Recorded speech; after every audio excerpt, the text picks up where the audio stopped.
Howdy do! This is Tom the Beer Whisperer.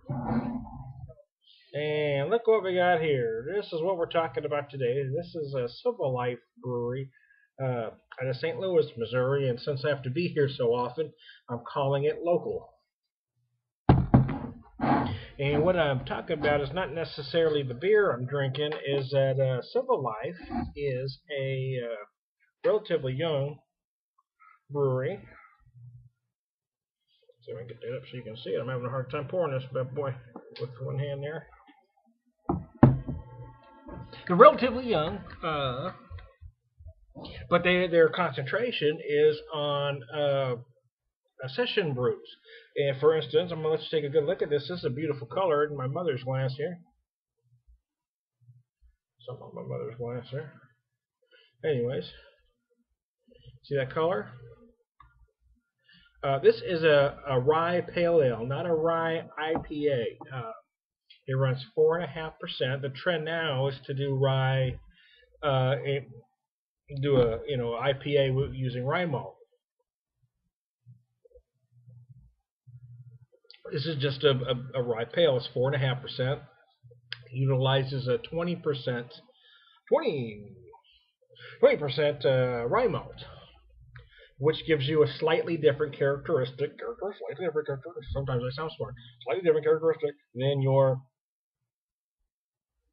traditional pale. It's interesting.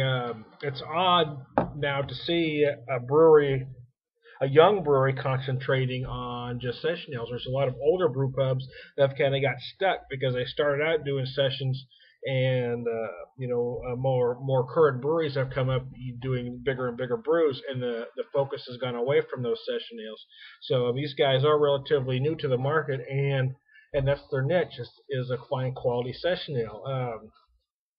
I'm a guy that really likes the big brews, so but there certainly should be a market for this.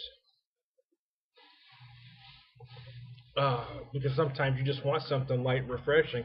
And a lot of times folks will make a lighter beer and they'll take all the flavor out of it. This is a very tasty rye ale. It doesn't have the big, that a rye IPA has. But you do have the characteristics you want from the rye malt. It's slightly spicy.